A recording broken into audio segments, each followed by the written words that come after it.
بس وبعد كده المهم ايه، رحنا بعد كده حاولت اتصل تاني، طبعا البنت راحت قافله التليفون بتاعها. ففي واحده جاره تحت اسمها ام الديب، انا ما كنتش اعرفها. فطبعا هي كانت جاتني الصبح، كانت عايزه العفش بتاع الجماعه دول تاخده عندهم، انا ما اعرفهاش طبعا، رفضت ان اديها العفش.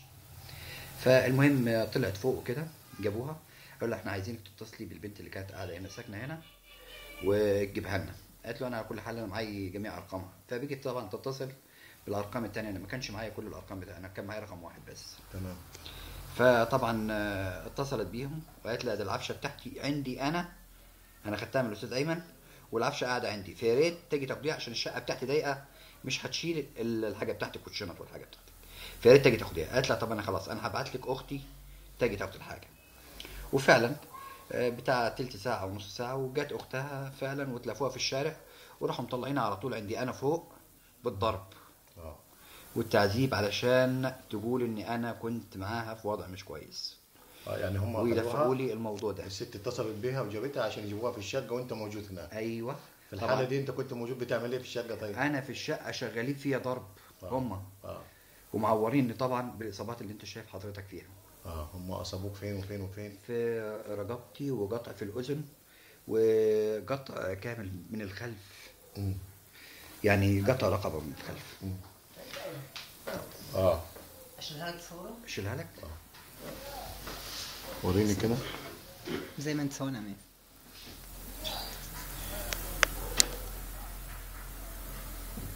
حاول تجيب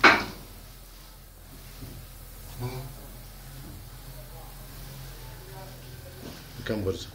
8 8 غرز. 10 سنتي كده. مم. مش الرقبه. مش كبر. ماشي نزلها له. اعلن نفسك.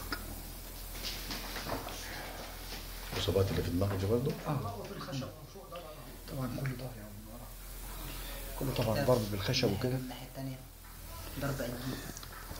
اه. وشك وريني وشك.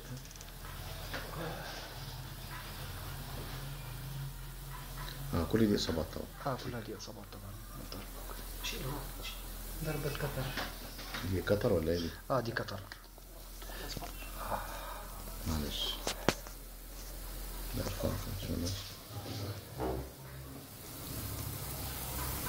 ده؟ دي كام غرزة دي؟ 3. طيب ماشي. وبعدين؟ معلش احنا اسفين. لا حضرتك ماشي. بس المهم ايه، حاولوا مع البنت عشان تقول عليا وفي ايدك. ماشي. طبعا وهنا في وفي ايدك برضه في اصابات. في.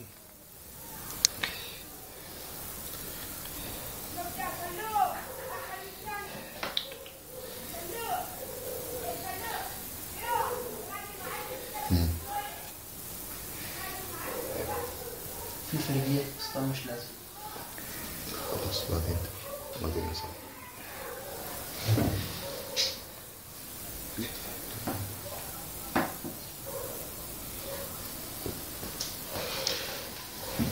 طب احكي لي كده. المهم حاولوا طبعا مع البنت بكل الامكانيات ان هي تقول عليا ان انا مشيت معاها وزنيت معاها وكده يعني. فالبنت رفضت، قالت له ما حصلش الكلام ده وانا ما اقدرش اتبلى عليه لانه الراجل كان معايا مؤدب جدا. فالمهم بالكلام طبعا ايه والضرب، قالت له خلاص اقول. وفعلا راح كانت اخر حاجه راح قطع لي وداني وراح اتصلوا بالشرطه. لا يعني هم دلوقتي بس عشان تاخدنيش احنا نفهم الموضوع. يعني دلوقتي جابوا البنت ده بعد ما ضربوها، قال ان هي تتهمك انك انت كنت بتمارس معاها رذيله زي ما هم بيقولوا، مش كده؟ وبعد كده ضربوك ضرب مبرح. ضربوني ضرب مبرح. طيب وبعدين ايه اللي حصل؟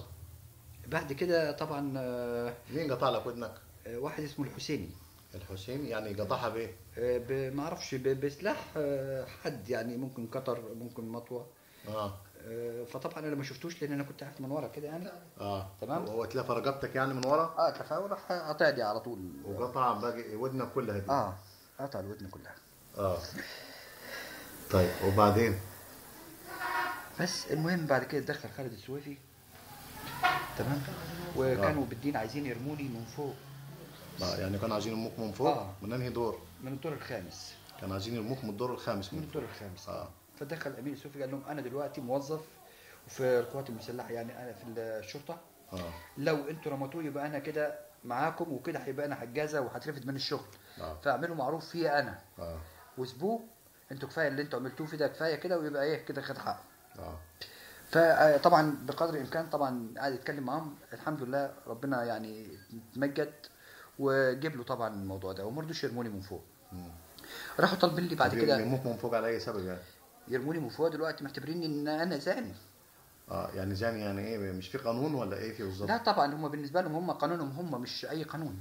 يعني هم دلوقتي هم بيحاولوا قدر الامكان يلفقوا لي التهمه. زي اي واحد تاني لفقوا له تهمه زي كده، لانه هو كان بيقول ان في واحد كان قبلها ب 15 يوم كانوا رامينه من فوق من الدور الرابع. كان بيقول لي زي ما احنا رمينا مش عارف اسمه ايه ماجد او حاجه زي كده، رميناه من الدور الرابع، فهنرموك انت برضه زيه. وكل اي واحد مسيحي هنا ملوش عيشه معانا على الارض. يعني المكان ده دي بلد اسلاميه. واللي مسكتنا عليكم كان ايه؟ وانا كنت طبعا امن الدوله كانت مسكتاني عليكم، فانا دلوقتي ابتديت الحمد لله ادينا امن الدوله خلصنا منها، وباذن الله هنخلص منكم انتوا. انتوا اللي فاضلين معانا دلوقتي. تمام. بس بعد دلوقتي ما قطع ودنك وعملوا الاصابات دي فيك، ايه اللي حصل؟ اتصل بعد كده بخالد. كانوا عايزين يرموك من فوق، خالد اللي تدخل امين شرطه ورفضوا ان يرموك من فوق، مش كده؟ طبعا. طيب وبعد كده اتصل هو الحسيني نفسه بعقيد اعتقد اسمه خالد الشاذلي. تمام. وقال له احنا خدنا. خالد الشاذلي ده فين؟ هنا في مديريه الامن جنة. مديريه الامن جنة. اتصل بيه قال له ايه بقى؟ قال له احنا خدنا قبضنا على واحد مسيحي نصراني. طبعا نصراني. تمام. وخدنا فيه الحد الشرعي بتاعنا. تمام. وانتوا تعالوا خدوا حقكم القانوني. يعني خدوا الحق الشرعي، يعني طبقوا عليك الشريعه هم؟ طبقوا عليه الشريعه الناس. هم اللي بيحاسبوا دلوقتي. بس والحمد لله انه ربنا يعني الشرطه بسرعه جت، ما فيش بالظبط 10 دقائق او ربع ساعه بالكتير لقيت الشرطه جت، والحمد لله كده حسيت ان انا ايه اشكر ربنا. فجيت طبعا الشرطه وخدتني انا ونزلت البنت معايا. وطلعنا على الاسم هناك.